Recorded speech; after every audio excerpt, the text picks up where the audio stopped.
Alhamdulillah telah kita bersama sambutan dari Ketua RT. Terima kasih Pak Pur sudah memberikan arahan, kebersamaan dan keselamatan mungkin lingkungan di RT Kerja. Namun mungkin insya Allah Pak Pur juga akan menjadi legenda ya Pak untuk 3 periode. Insya Allah ya. Jadi kita sangat berharap, sangat berdoa di bawah kepemimpinan Pak Pur tidak kalah hebatnya dengan ketika di bawah kepemimpinan Pak Juraidi. Tentunya semua atas dukungan dari seluruh warga untuk kesuksesan program-program yang akan diselenggarakan oleh Pak Pur. Tapi secara pribadi mungkin juga diamini oleh ibu yang lain atau bapak-bapak yang lain, insya Allah Pak Pur pun akan menjadi legenda untuk 3 periode ya sama dengan. Waalaikumsalam warahmatullahi wabarakatuh. Bismillah, alhamdulillah, salatu wassalamu ala rasulillah Nabiyina Muhammad bin Abdillah, la hawla wa la quwata illa billah, amma ba'du. Rabbi shrah li sadri wa yassir li amri wa hlul 'uqdatam min lisani yafqahu qawli. Qala Allah ta'ala fi ayatil karim, a'udzu billahi minasy syaithanir rajim. Wa sari'u ila maghfiratin min rabbikum wa jannatin 'arduha as-samawati wal ardu u'iddat lil muttaqin alladzina yunfiquna fis-sarra'i wad-dharra'i wal kazimina al-ghaiz wal 'afina 'anil nas wallahu yuhibbul muhsinin. Ila akhir ayat. Sadaqallahu azim. Yang saya hormati para ketua RT, jadi bukan hanya satu ketua RT sebenarnya, para ketua RT ya, baik itu penghantar RT utama dan RT pengganti Pak Purwoko dan juga beserta ibu, hadirin bapak-bapak, ibu-ibu, warga RT 03 Taman Yasmin Sektor 6 yang mudah-mudahan semuanya senantiasa dirahmati oleh Allah Subhanahu wa taala. Amin, amin. Alhamdulillah, puji syukur kepada Allah yang terus mencurahkan nikmat inayah hidayah kepada kita semua, sehingga pagi hari ini 13 Syawal 1443 Hijriah ya kalau nggak salah, kita bisa berkumpul bermuajahah dalam acara halal bil halal. Ini adalah acara yang hanya ada di Indonesia dan ciri khas Indonesia dan juga ciri khas keislaman di Indonesia. Kita itu kan merdeka 17 Ramadan dan setelah Ramadan kita masuk Syawal, dan pasca merdeka Bung Karno itu masih melihat adanya friksi antar anak bangsa itu. Kemudian dia bertanya kepada para ulama, kira-kira kegiatan apa yang bisa merekatkan antar anak bangsa ini, yang bisa mempersatukan sehingga kita bisa mengisi kemerdekaan ini dengan hal yang lebih baik untuk Indonesia yang lebih maju. Saat itu ada seorang ulama yang mengatakan, bagaimana kalau kita lakukan dan adakan silaturahim nasional. Bung Karno ini orang cerdas. Kata Bung Karno, pertama, silaturahim itu hal yang biasa dan kayaknya banyak orang yang tidak tertarik. Yang kedua, silaturahim itu adalah istilah yang identik dengan agama tertentu. Sedangkan negara kita itu adalah negara yang terdiri dari berbagai macam agama, suku, dan juga bahasa. Kata Bung Karno, ada nggak istilah lain yang bisa mengakomodir seluruh elemen bangsa itu? Ada nggak istilah lain yang bisa mempersatukan, dan itu adalah merupakan ciri khas kita yang bisa mengakomodir seluruh agama di negara kita? Maka kecerdasan ulama kita, salah satunya adalah Kiai Haji Wahab Hasbullah, mengatakan bagaimana kalau kita adakan namanya halal bil halal. Bung Karno pun belum tahu. Kata Bung Karno, apa itu halal bil halal? Kata Kiai Haji Wahab Hasbullah, halal bil halal itu adalah tolabul halal bi thariqil halal. mencari jalan penyelesaian masalah dengan cara saling memaafkan satu dengan yang lain. Bung Karno mengatakan kepada Muhammad Bulog, saya setuju dengan istilah ini dan mari kita lakukan dan adakan. Dan itu tepatnya tahun 1948 istilah itu dicetuskan dan sampai sekarang istilah itu ramai di negara kita. Jadi makanya kalau ada orang yang mengatakan halal bihalal nggak ada di zaman Nabi, orang baru ada 1948 memang nggak ada. Kalau ada orang mengatakan halal bihalal itu sesuatu yang baru, yang memang baru 1948. Istilah itu dicetuskan oleh anak bangsa, seorang ulama yang sangat luar biasa. Akan tetapi istilah itu tidak menghilangkan tentang esensinya yang bermakna silaturahmi. Karena inti daripada halal bihalal ketika Bung Karno tanya kepada Wahab Asbullah, apa makna itu? Dia makna secara bahasa artinya dari kata halla yahillu halala. Halla itu ya artinya melepaskan. Melepaskan ikatan, melepaskan belenggu. Halla juga bisa bermakna menguraikan sesuatu yang kusut. Halla juga bisa bermakna artinya meluruskan yang bengkok. Halla juga bisa bermakna artinya mencairkan yang beku. Yang tadinya kita tegang tadi sudah cair dengan sambutan Pak RT. Jadi saya tadinya agak tegang menghadapi para pejabat begini gitu. Pejabat RT-nya banyak, tapi setelah Pak RT-nya tidak boleh jaim, jadi agak cair juga ya. Karena kadang-kadang ceramah kalau dalam kondisi tegang, Pak, hadis yang sudah dihafal, ayat yang sudah dihafal juga hilang, Pak. Tapi kalau sudah dalam kondisi nyaman, cair, terima kasih Pak RT sudah mencairkan suasana, sehingga saya bisa leluasa dalam berbicara. Dalam tegang itu beda. Makanya anak kalau misalkan dia belajar ngelihat dosennya sudah killer, Pak, wah, lupa semuanya, Pak. Anak TK misalkan, kita mau masuk, anak SD mau masuk, pas ngelihat gurunya wajahnya horor, dia baca ayat kursi terus. Dan ini sebetulnya halla yahillu halalan, lepaskan, uraikan, cairkan, luruskan sesuatu yang bengkok, yang beku, yang dingin, hangatkan. Itulah makna halla yahillu halalan. Karena memang begitu. Memang begitu. Nah, dalam konteks inilah halal bihalal sebetulnya adalah esensinya silaturahim. Silaturahim ini juga esensinya untuk dalam rangka membangun ukhuwah.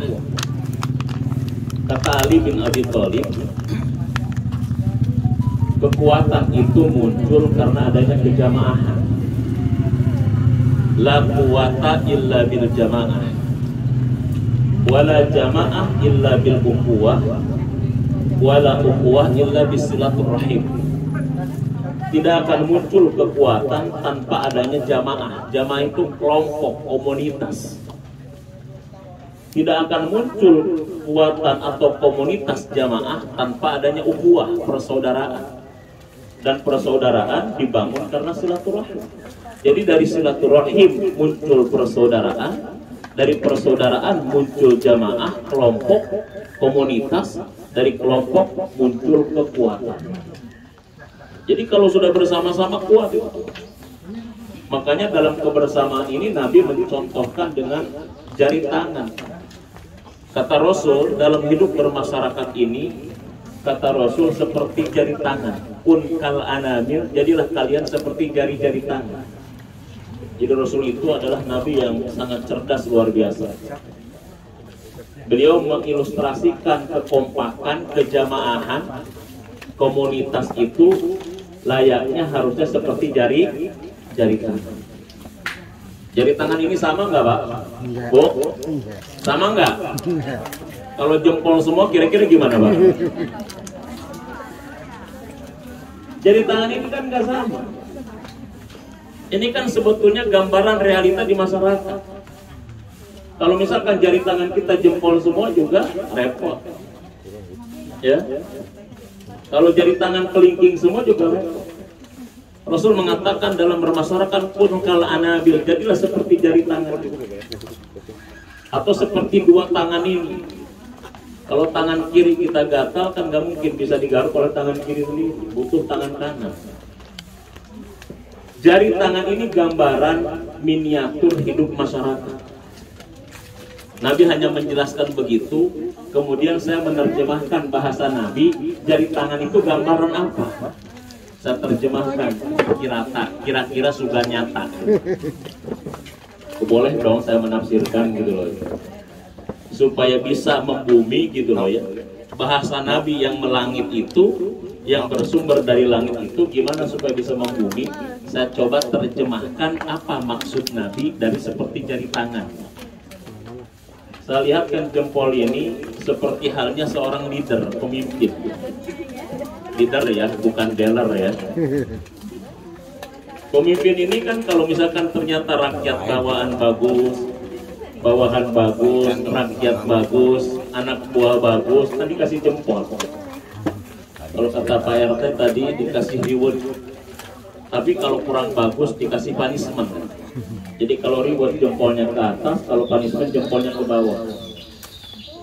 Kalau kacau banget jempolnya agak gini, gitu. Nah, ini biasanya kan ini adalah merupakan gambaran pemimpin. Karena pemimpin itu bisa mengapresiasi terhadap bawahan. Yang kedua adalah telunjuk. Telunjuk ini kalau saya terjemahkan itu adalah seperti hanya para donatur, ekonomnya. Karena ekonomi itu biasanya dia nggak bisa kerja, nggak bisa hadir, nggak bisa. Kalau di kampung kita itu kan ada yang namanya tugas. Setiap warga itu wajib untuk ronda setiap malam. Kalau kita nggak bisa ronda, ngasih duit, nah gitu loh. Makanya biasanya dia nggak ikut ini, tapi dia punya kekuasaan nunjuk-nunjuk. Tapi kalau udah jadi donatur, makanya jangan sampai ngasih duit kagak, nunjuknya hobi gitu, ya, nunjuk. Ini tolong diberesin, tapi keluarin. Nah, buat kopinya, nih buat susunya, nih buat ininya, kan gitu. Ekonom. Yang ketiga ada jari tengah, paling tinggi dan berada di tengah. Nggak tahu kalau di tingkat RT ini posisinya di mana. Kayaknya ini posisinya kalau di tingkat RT adalah merupakan ex-RT kayaknya. Karena dia penasehat pembina, adanya paling tinggi dan di tengah. Nggak boleh kiri, nggak boleh kanan. Kalau dalam negara ini penegak hukum, Polri, jaksa, hakim, ini adalah merupakan gambaran jari tengah. Makanya jari tengah itu satu paling tinggi, yang kedua berada di posisi tengah. Di kita ini kalau misalkan hukum jadi panglima, namanya supremasi hukum, tegak sebetulnya dunia ini. Karena kata Nabi, hancurnya negara terdahulu itu disebabkan karena adanya ketidakadilan. Kalau pencuri dilakukan oleh rakyat biasa, ditegakkan seadil-adilnya. Tapi kalau dilakukan oleh para bangsawan dan pejabat tinggi negara, hukum itu tumpul. Persis kayak halnya golok, tajam ke bawah, tapi dia tumpul ke atas. Ini jari tengah, gambaran pemimpin. Kalau tingkat RT, jari tengah ini adalah mantan RT yang jadi penasehat para sesepuh, para pembina, bijaksana dia biasanya.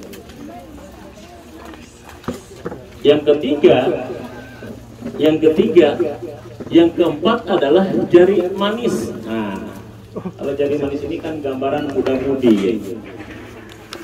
Bisa lihat di sini nggak ada pemuda, di sini semua pemuda. Ya, pemuda dan pemudi di jari manis. Makanya kalau pakai cincin itu bagusnya di sini, Pak. Kalaupun buat cincinnya imitasi, kalau dipakai di jari manis pantas. Ini kadang-kadang anak muda pakai cincin di jempol kaki lagi. Ini namanya sudah menempatkan sesuatu sudah tidak pada tempatnya. Ya. Tapi ada yang terakhir nih. Ini kecil, cabai rawit. Kalau saya ilustrasikan, ini adalah ibu-ibu, emak-emak. Dia kecil tapi cabai rawit.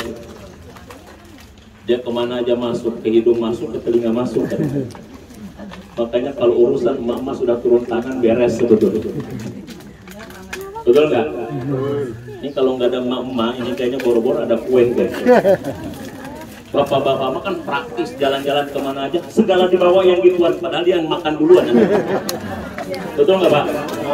Kalau jalan-jalan emak-emak semua dibawa, bapaknya yang ngomel, segala dibawa, banyak warung, banyak rumah makan, banyak. Tapi pas ketika nyampe dia yang makan duluan, dia yang ngabisin. Tapi pertamanya dia yang ngomel.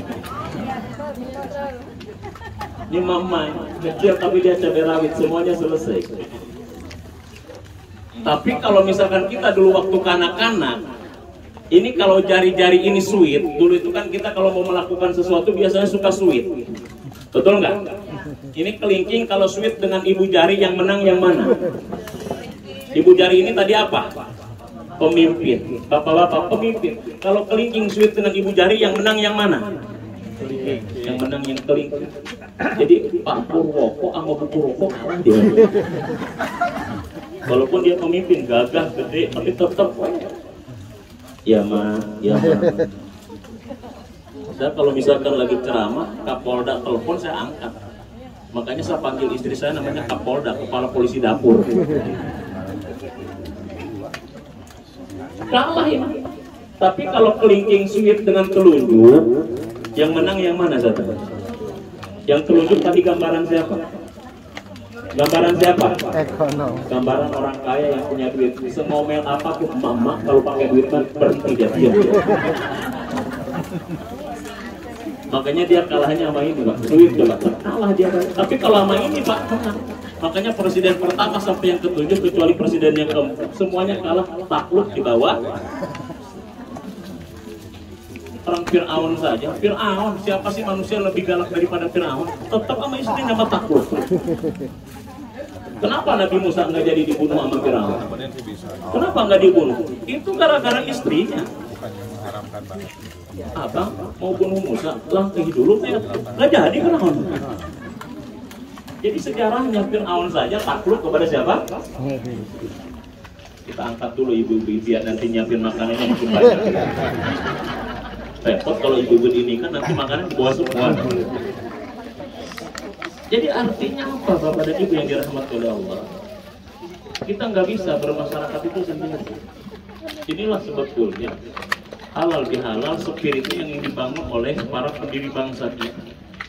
1948 dicetuskan oleh Kiai Haji Wahab Asbur berdasarkan permintaan Bung Karno gimana cara merekatkan anak bangsa yang baru saja kita merdeka tetapi bisa mengakomodir seluruh agama dan juga anak bangsa. Maka Karno minta ada nggak istilah lain selain daripada kata silaturahim yang itu kata biasa dicetuskan namanya halal bil. Jadi kita jangan alergi Pak terhadap istilah baru yang tidak ada di zaman Nabi, tetapi kita harus lihat tentang esensi, substansi, dan itu bagian daripada kecerdasan para ulama kita mengeluarkan sebuah istilah yang bisa mengakomodir semuanya, tapi tidak keluar daripada substansi silaturahim. Jadi begitu, sama seperti Pancasila. Pancasila, para ulama kita kumpul, apa kira-kira sebuah istilah yang bisa merekatkan, menyatukan di bawah perjanjian yang mengikat semua anak bangsa. Cetuskanlah yang namanya Pancasila. Yang kita tahu isinya tidak lepas dari nilai-nilai agama yang di dalam agama. Jadi para ulama kita itu bukan orang bodoh, para pendiri bangsa kita ini orang-orang hebat. Orang-orang luar biasa, masa kita nggak percaya kepada orang-orang hebat? Tinggal kita bagaimana mengisinya, bagaimana menerjemahkannya dalam bahasa kita, dalam konteks kekinian. Itu secara bahasa halal yahillu halala, yuk lepaskan, yuk cairkan, yuk luruskan, yuk uraikan setiap sesuatu yang khusyuk yang ada dalam pikiran dan hati kita di antara warga kita ini. Nah, yang kedua, halal bihalal ini jadwal makan jam berapa kita tuh? Karena kita kalau bapak-bapak begitu biasanya. Yang kedua, Bapak dan Ibu yang dirahmati oleh Allah, kalau kita merujuk kepada sumber ajaran agama kita, itu halal bihalal itu. Halal itu dalam Quran selalu digandengkan dengan kata thayyib. Al-Baqarah 168 misalkan ya. Ya ayuhan nasu kulu mimma fil ardi halalan thayyiban. Hei manusia, makanlah apa yang Allah berikan di dunia ini, di bumi ini, halalan thayyiban, yang halal dan yang thayyib. Jadi dalam Quran, Bapak dan Ibu ya, atau warga di luar Islam, non-Islam, dalam agama kami, rujukan kami adalah Quran. Kata halal dalam Quran itu selalu digandengkan dengan kata thayyib. Thayyib itu kalau diterjemahkan dalam bahasa kita artinya baik. Walaupun kalau kita telusuri lebih dalam, thayyib itu sebetulnya bukan hanya baik. Karena terus terang, mohon maaf, kekurangan bahasa kita memang agak miskin, Pak. Ya. Makan misalkan. Bahasa Indonesia itu kan mau ke orang tua, kayak mau ke anak kecil, mau ke preman, tetap makan. Kan begitu. Kalau bahasa Indonesia, kalau bahasa Arab, kalau bahasa Sunda jauh lebih banyak sebetulnya istilahnya. Kalau misalkan ke orang terhormat, tuang, Ustadz maaf tuang. Kalau ke preman, nyatu sia. Itu sopan-sopan ke preman. Ya ke preman, sedangkan sia. Kalau ini tuang, kalau ke anak kecil mamam gitu. Mam, tuang. Kalau ke orang biasa dahar. Kalau ke preman nyatu. Sama tentang kata baik. Kalau dalam bahasa Arab ada thayyib, ada hasan, ada khair. Dan begitu. Ada ma'ruf, ada birrun. Banyak sekali. Itu kalau dilihat terjemah rata-rata semuanya baik. Sama ketika kata thayyib pun baik. Jadi halal dalam bahasa agama kita, dalam Quran selalu digandengkan dengan itu. Apa maksudnya? Artinya kita ketika halal bihalal, Pak, tidak hanya cukup dengan perilaku halal kita, tapi halal itu harus ada thayyibnya, harus baik. Contoh nih, gini. Contoh. Pak Purwoko misalkan sebagai pimpinan di RT 3, misalkan punya warga. Warganya pokoknya mah bangetnya becak lah, banget caboken gitu. Ngeselin maksudnya gitu. Diajak kumpul kagak mau, didatangin kagak ini, pokoknya warganya nyebelin. Bahkan dia kadang-kadang kewajiban tidak dipenuhi, nuntut haknya paling gede, paling kenceng ngomongnya gitu. Padahal kewajiban sebagai warga dia tidak penuhi, tapi dia nuntut terus hak padahal tidak ada kewajiban.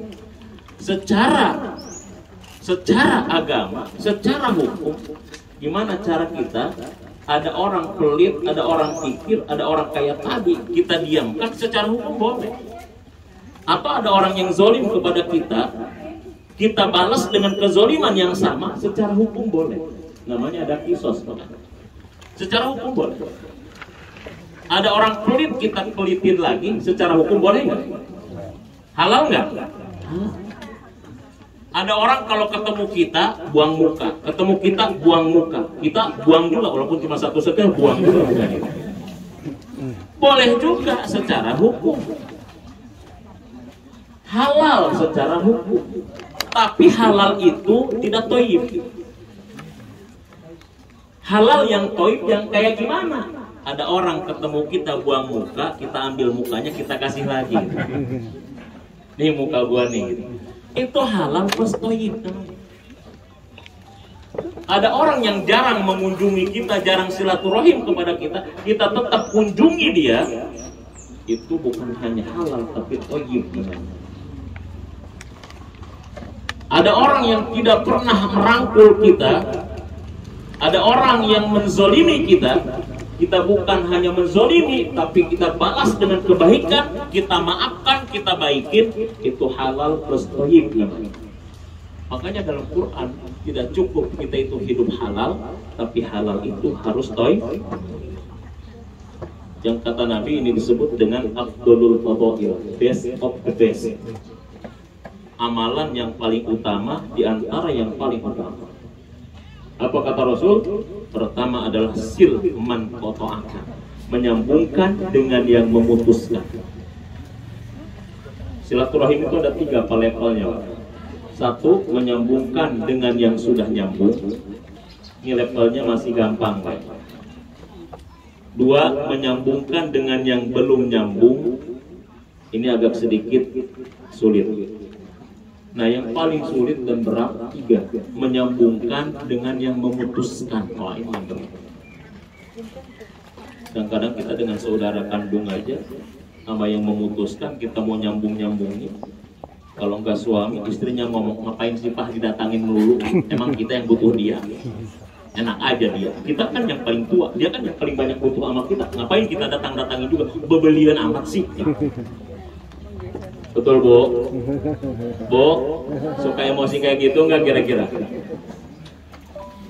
Ini makanya level yang pertama, nyambungin dengan yang sudah nyambung biasa, nyambungin yang belum nyambung biasa, tapi menyambungkan dengan yang memutuskan itu luar biasa. Makanya Nabi bilang orang yang bisa melakukan ini afdalul fadail, itu orang yang utama.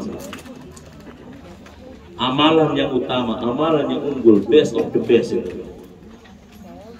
Yang kedua apa kata Rasul? Amalan unggul itu memberi sama orang yang kikir dengan kita. Tukti amman haramah, kau kasih, kau beri orang yang mengharamkan diri untuk memberi kepada kita. Orang yang tidak pernah ngasih ke kita. Kita ngasih sama orang yang suka ngasih itu gampang. Tapi ngasih sama orang yang pelit kikir sama kita berat itu. Makanya Nabi jangankan kayak begitu. Orang zalim pun dikasih sama Nabi. Nabi suatu saat dia mau ke masjid. Setiap dia mau lewat ke masjid, kebetulan lewatnya jalur itu, ada orang ludahin, Nabi lihat di masjid, Nabi basuh lagi. Besok lewat lagi, ada orang lagi diludahin terus. Suatu saat Nabi lewat lagi, nggak ada yang ngeludahin nggak ada. Ditanya sama Nabi kepada tetangga depan, orang yang tinggal di rumah ini kemana? Emang kenapa? Dia sakit ya? Oh gitu. Enggak, biasanya kalau lewat ke sini ada yang gitu. Ini kok nggak ada? Kemudian Nabi pas dia sedang sakit, Nabi balik ke rumahnya, tanya ke Aisyah, wahai Aisyah, ada apa kira-kira di rumah? Ada makanan, roti sepotong, susu segelas buat engkau nanti sarapan pulang dari masjid. Bungkuskan, ada saudaraku yang sedang sakit. Nabi kunjungi orang itu kaget, siapa? Muhammad. Wah, jangan-jangan dia mau balas dendam. Tiap hari gua ludahin, mana gua lagi sakit. Kalau dia ngajak berantem gak berdaya, kacau ini kan. Muhammad masuk. Tapi pas dia lihat dari ujung rambut sampai ujung kaki, Nabi nggak bawa senjata. Kelihatan wajahnya pun bukan wajah marah. Pas dilihat ke tangannya ternyata bawa jinggingan. Percis emak-emak kita, ibu kita, istri kita, kalau suami datang yang pertama dilihat tangannya, wajah jinggingan. Makanya istri kalau misalkan suami datang udah korsak seneng duluan dia tuh. Padahal yang korsak baju kotor kan. Dia lihat ternyata dari ujung rambut sampai ujung kaki nggak kelihatan, wajahnya nggak kelihatan pendendam, marah. Pas dilihat di tangannya ada jinjingan. Ada apa kau masuk sini, Muhammad? Ada apa kau datang? Kau mau balas dendam ya? Enggak. Aku kan biasa lewat sini. Setiap aku lewat mau sholat ada yang ngeludahin berkali-kali. Pas tadi aku lewat nggak ada yang ngeludahin. Aku tanya, katanya kamu sedang sakit. Nih pun tengok, nih makanan roti, nih susu, minum, makan supaya kau sembuh, kan bisa ngeludahin lagi nanti. Makanya kalau kita baca dalam sejarah, 80 orang Islam ketika Nabi di Mekah itu pure masuk Islam karena akhlak Nabi. Karena saat itu Nabi belum punya kekuatan. Dan peperangan terjadi itu ketika Nabi sudah di Madinah. Jadi 80 orang masuk Islam di Mekah ketika ikut hijrah ke Madinah itu pure karena akhlaknya Nabi mereka masuk Islam, bukan karena kekerasan, bukan karena galaknya, bukan kenapa-napa. Karena Nabi belum melakukan peperangan pada saat itu. Karena baru terjadi di Madinah, itu pun sebagai tindakan defensif, sebagai pertahanan, bukan sebagai penyerangan. Makanya kalau kita baca sejarah kan amat sangat tidak ilmiah kalau menuduh Islam yang dibawa Nabi itu adalah agama teroris sebetulnya, agama yang radikalis. Orang ketika Nabi pertama datang ke Madinah, ya pertama kali Nabi datang ke Madinah, Bapak dan Ibu yang dirahmati oleh Allah, Ada 4 pesan Nabi sebelum Nabi melakukan tindakan apapun. Ada 4 pesan Nabi pertama kali ketika Nabi menginjakkan kakinya di Madinah. Dan itu Nabi belum sempat turun dari kendaraannya. Jadi belum sempat turun Nabi dari kendaraannya, ada 4 pesan Nabi ketika sampai di Madinah. Apa pesan Nabi? Kata Rasulullah, ayyuhan nas, pertama absus salam, tebarkan salam. Baik salam dalam makna tekstual assalamualaikum maupun salam dalam makna kontekstual artinya sebarkan kedamaian. Makanya Islam itu Pak, kata salamnya adalah menunjukkan tentang kedamaian. Assalamualaikum. Artinya apa assalamualaikum? Selamat sejahtera atas kalian, rahmat dan berkah Allah atas kalian. Ini sebetulnya ucapan yang paling aman. Kalau selamat pagi itu ada expirednya. Selamat pagi jam 12 celaka. Pasti tanya kenapa? Kan doainnya pagi doang katanya. Selamat siang, siangnya selamat. Sorenya nyungsep kayaknya gitu.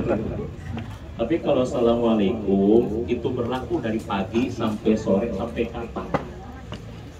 Itu doa kayak begitu. Dalam Islam itu banyak kan.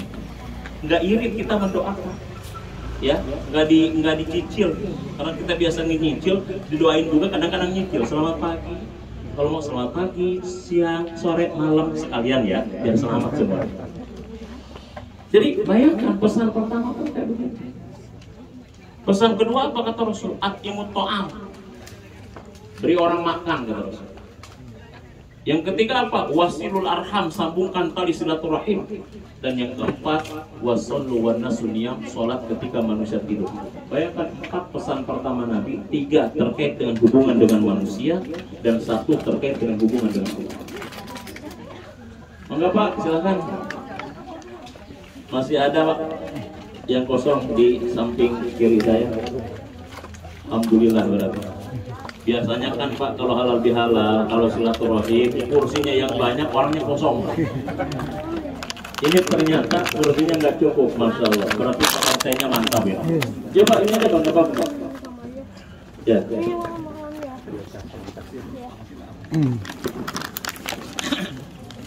Alhamdulillah ya. Biasa ini berarti ya. Pesan kursi sekian kosong. Ini kursi yang ada pun penuh. Alhamdulillah. Ini indikator bahwa ternyata warga RT 3 kompak.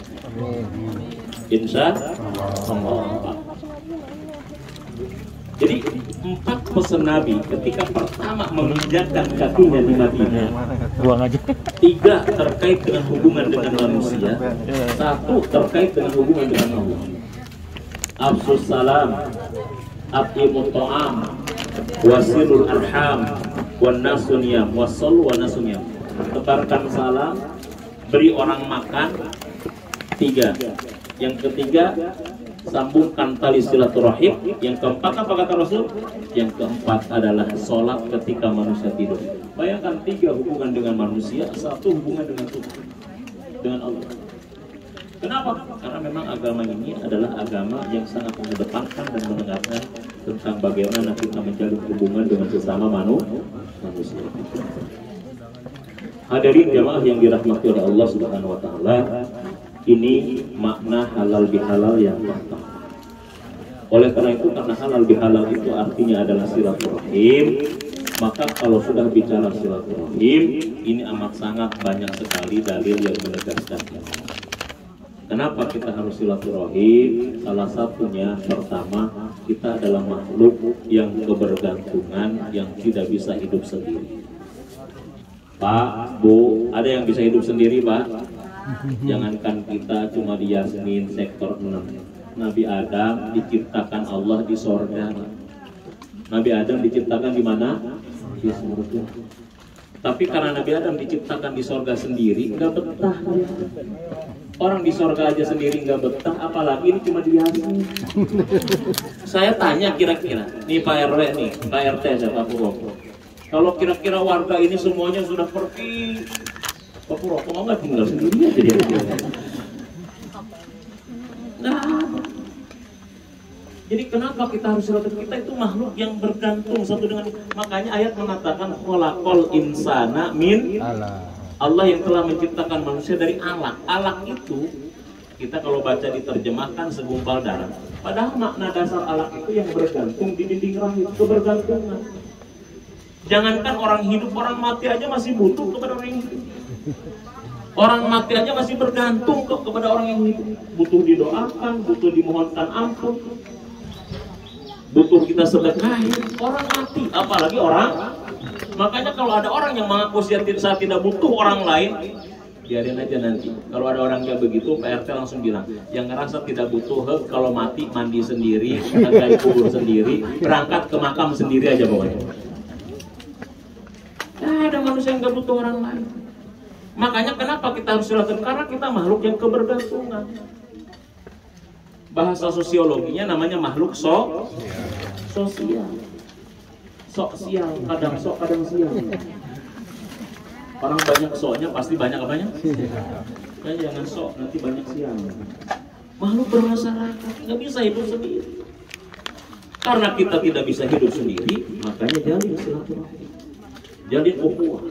Karena dari silaturahim muncul ukhuwah, dari ukhuwah muncul jamaah, dari jamaah muncul quwwah. Jadi kekuatan terlahir karena jamaah, jamaah terbentuk karena ukhuwah, ukhuwah juga terbangun karena silaturahim. Itu satu kesatuan, nggak bisa dipisah.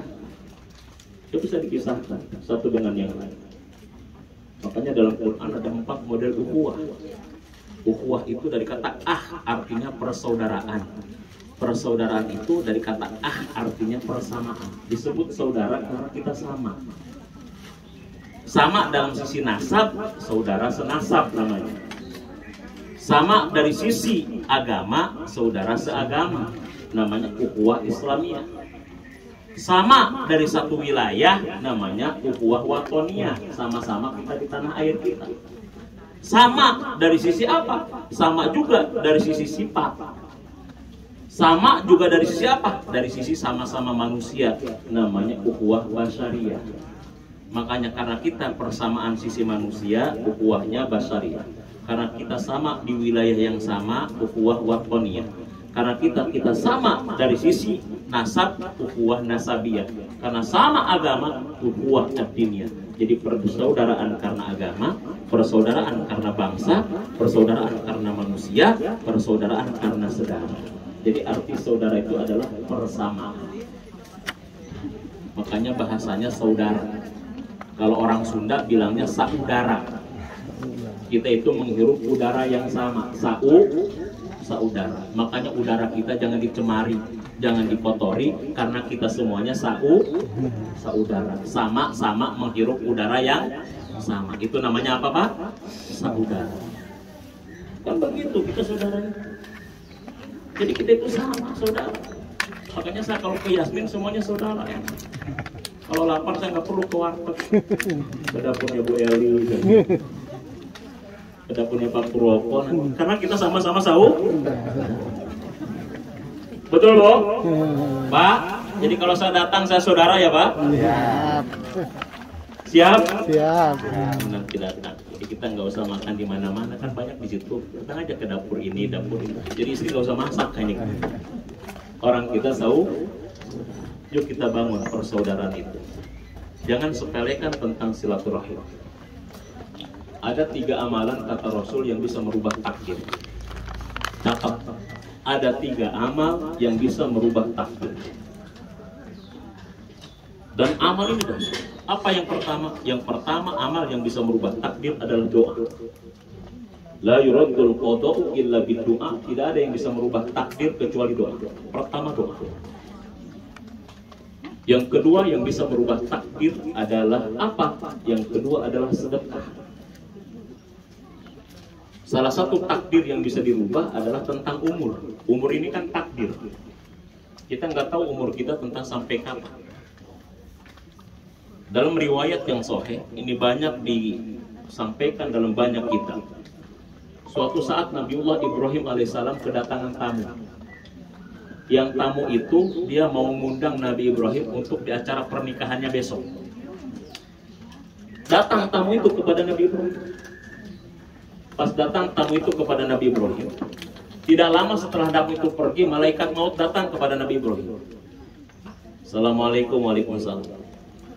Ibrahim, itu siapa tadi? Oh, tadi itu tamu umatku, dia ngundang besok mau ada acara nikah. Kata malaikat maut, suruh dia nikah buru-buru sekarang. Kenapa? Besok aku ditugaskan Allah untuk mencabut nyawanya. Dia nggak bakalan nikah, mati duluan. Pas Nabi Ibrahim mau ngejar, orangnya udah nggak ada. Orangnya sudah.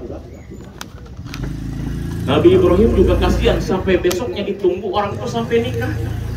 Ditunggu lagi sampai orang itu akhirnya rumah tangga, punya anak, terus sampai bertahun-tahun ternyata nggak mati-mati. Datang lagi malaikat maut, Nabi Ibrahim tegur, hei malaikat maut, kau bohong deh. Waktu itu kau pernah datang kepadaku, ada jamaahku, ada umatku yang mau nikah, ternyata kau bilang, buruk dia sampaikan nikahnya sekarang karena besok akan. Aku udah 10 tahun dia punya anak, kayaknya kok nggak mati-mati. Apa? Betul, pertamanya Allah tugaskan aku mencabut nyawanya, tapi karena sedekahnya Allah tahan diriku sehingga tidak mencabut sampai puluhan tahun ke depan. Salam, enggak, masya Allah ini luar biasa. Ya, enggak saya duduk di depan saya. Jawara gitu. Mohon maaf lebatnya, Masya Allah. Ini rambutnya kalau misalkan guntingnya belum dimasukin, ini nggak bakal bisa dipotong. Ya jadi begitu. Macet ya? Macet. Tiduran kita. Oh, gara-gara selamat ada saya jadi lupa. Ya. Sampai dia bertahun-tahun. Itu banyak dan bertahun. Makanya kalau ngerasa umur kita sudah tua-tua, rajin sedekah. Udah sakit-sakit, rajin sedekah. Biar nanti malaikat ditunda lagi, itu jadi cerita. Ini Allah kapan nyuruh aku nyabut nyawa? Dan yang ketiga yang bisa merubah takdir adalah silaturahim. Tapi silaturahim itu walaupun kita itu ini bahan kita kadang-kadang gini. Kalaupun ada sesuatu, Pak, Bu, kalaupun kita itu kan kita masak, hobi kita kan makan. Tapi kalau makan yang ada unsur ibadahnya jadi malas. Contoh makan sahur. Hobi kita jalan. Tapi kalau kita jalan yang ada unsur ibadahnya malas. Contohnya silaturahim. Hobi kita kumpul-kumpul, tapi kumpul-kumpul yang ada unsur ibadah malas. Pokoknya apapun walaupun itu terkait hobi, kalau ada unsur ibadah kadang-kadang apa? Malas. Makan ibadah, kalau ada makan hobi, kalau ada unsur ibadahnya malas. Makan sahur malas.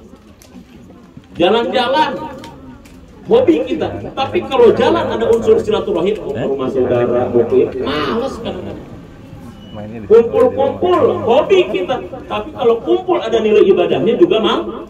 Jadi apapun kalau ada unsur ibadah biasanya malas. Karena kalau bukan unsur ibadah setannya gak ada. Kalau ada unsur ibadah setannya ngegelayotin kita, itu masalah. Itu masalah. Kalau kita kumpul kayak begini kan enak sebetulnya. Ketemu dengan tetangga. Kita kan kalau nggak gini kan boro-boro ketemu. Bersatu terus, bersatu. Pagi-pagi semuanya sudah bersatu, nggak pernah ketemu. Pulang kan sudah gelap, berangkat gelap, pulang gelap. Boro-boro kita nengok tetangga, kadang-kadang anak kita tengokin tidur. Tapi dengan momentum seperti ini, kita bisa bertemu. Ya, ini mohon maaf nih ya. Dosen saya itu kan baru pulang dari Kanada, dia cerita. Ini kalau saya salah, mohon maaf tolong diluruskan. Karena saya kalau cerita tentang sana saya nggak pernah ke sana. Di sana itu ternyata sampai ada yang namanya family day. Itu diatur undang-undang di mana setiap warga itu diwajibkan kalau hari tertentu kayak hari Minggu keluar rumah untuk bermasyarakat. Orang kayak begitu. Betul nggak Pak? Ada yang pernah di sana nggak? Saya pernah di Chicago, Ciampea Caket Gonggo. Ciampea Caket Gonggo itu di sana Ciampea sana. Kalau lama di Perancis, perapatan Ciampea Selatan. Itu sampai undang-undang yang ngatur orang itu untuk bermasyarakat. Kita kan enggak. Kita mah alhamdulillah tidak diatur undang-undang juga kumpul. Kamu para pensiunan mah kumpul ya. Di sana sampai ditekan, saking orang tidak bisa kumpulnya, sibuk dengan pribadi masing-masing, individualistisnya sampai melekatnya, sampai undang-undang yang mengatur supaya mereka kumpul. Karena itu fitrah, Pak. Itu kodrat manusia. Itu kodrat manusia. Ya, jadi sampai begitu. Nah, jadi ini 3 amalan yang bisa berubah: doa, sedekah, dan silatur. Ini kalau saya bahas lagi hadisnya panjang lagi, kita nggak bisa makan-makan nanti. Perlu dingin, masalahnya ibu-ibu udah nyiapin. Itu barangkali sebagai kata sambutan atau kata ceramah terkait dengan silaturahim kita. Ya, mudah-mudahan ada manfaat untuk kita semua. Yang benar dari Allah, yang salah semata-mata kebodohan kita sendiri. Gimana Ibu MC? Dilangsungin dengan doa atau gimana Bu MC? Ya, mari kita sama-sama berdoa kepada Allah Subhanahu wa taala. Mudah-mudahan pertemuan kita termasuk pertemuan yang dirahmati, pertemuan yang diberkahi. Allah persatukan hati-hati kita semuanya, sehingga insya Allah kita di dunia bersama-sama, di surganya Allah pun bersama-sama.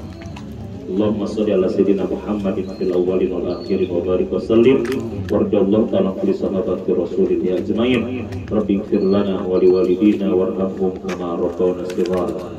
Allahumma ij'al jam'ana hadza jam'an marhuma awwaluha shalahan wa awsatuha falahan wa akhiruha najahan wa tafarruqana ba'da hadza tafarruqan maghfura. Ya Allah, ampunilah segala dosa kami, dosa kedua orang tua kami, dosa pasangan hidup kami, dosa saudara kami, putra putri kami yang masih hidup maupun telah meninggalkan kami. Ya Allah, ya Rahman, ya Rahim, jadikan pertemuan kami pada hari ini pertemuan yang penuh dengan rahmat. Awalnya adalah kebaikan, pertengahannya adalah kesuksesan, akhirnya adalah kebahagiaan, dan perpisahan setelah pertemuan ini adalah perpisahan yang penuh dengan ampunan. Allahumma ya Allah, persatukanlah hati-hati kami, hilangkanlah segala kedengkian dan permusuhan di antara kami, perbaikilah agama kami, itulah tempat bergantung urusan kami, perbaikilah dunia kami, karena itulah tempat kami hidup, dan perbaikilah akhirat kami, karena itulah tempat kami kembali untuk selama-lamanya. Rabbana hab lana min azwajina wa dhurriyyatina qurrata a'yun waj'alna lil muttaqina imama. Rabbi ij'alna muqimas shalah wa min dhurriyyatina rabbana wa taqabbal du'a. Rabbana atina fid dunya hasanah wa fil akhirati hasanah wa qina adzabannar. Subhanaka rabbika rabbil izzati amma yasifun wa salamun alal mursalin walhamdulillahi rabbil alamin. Terima kasih. Assalamualaikum warahmatullahi wabarakatuh.